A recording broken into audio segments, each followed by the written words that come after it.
The next and final set of standard C library functions we're going to look at in this chapter is a couple of functions used for generating random numbers. They can always come in handy, especially if you're writing games. So we've got a function called rand, R-A-N-D, which is used to generate a random number. Well, it's not truly a random number, it's actually a pseudo-random number, and the number will be in the range 0 to rand max. Rand max is a hash defined for you in stdlib.h. It's usually about 32,000 odd. So you'll get a number in the range of 0 to 32,000. And this is how you might use it. It's going to be an integer, so you just say x equals rand, and that's all you do. Now, I said it was a pseudo-random number. Probably the best thing for me to do is to show you an example of that and to show you what pseudo-random numbers actually are. And then you'll find that they're not really random enough.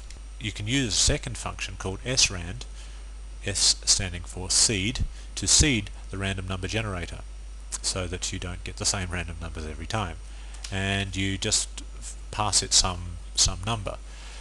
So I guess the best thing for me to do is to show you an example of that so you can see what I'm talking about.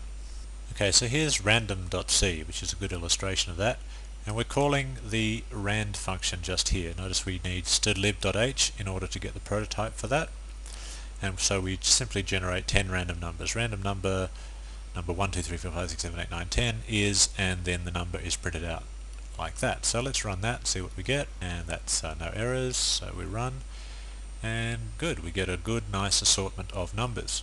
Or is it a random assortment of numbers? Well, let's check that. Pay attention just to see if you can memorize, if you like, the first 3 numbers there.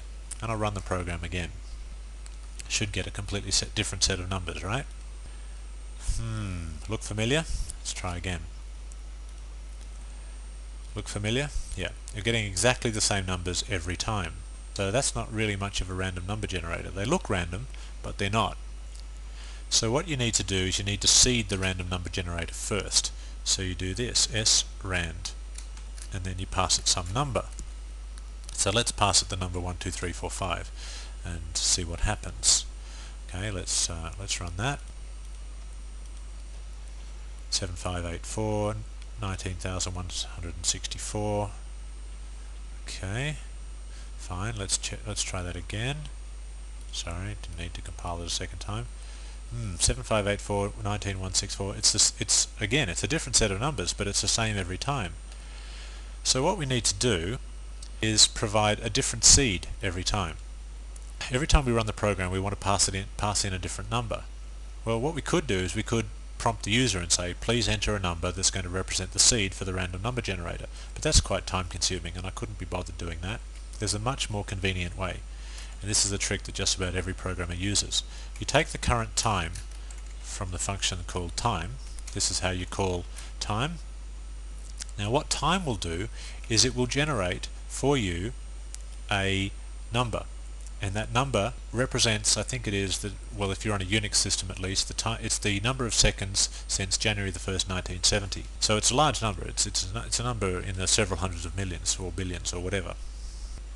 Anyway, that number of seconds you can use as the seed for your random number generator, and unless you run the program twice within the same second, which you're unlikely to do, you're going to get a different set of random numbers every time. So let's check that. And run. Okay, let's memorize the first couple of numbers just to check that they're going to be different. And again, it looks different this time. And again, they're close. 15089. 15115, 15121. Well, you might like to do some clever processing to your time. I haven't seen that happen before. I've usually seen a much cleverer random number generator seeding than that. I think it's the particular version of the seeding function that's being used with dev C++. If you try it with yours, I would guess, because I've never seen this behavior before, but I would guess that your random numbers will be much more random than mine. I'll leave it as an exercise for you to try and figure out how you might get those random numbers into a range of, say, 1 to 100. Now I know that they're currently in the range 0 to 32,000 odd. How do you convert that to get a set of random numbers in the range of 1 to 100? I'll leave that as something for you to think about.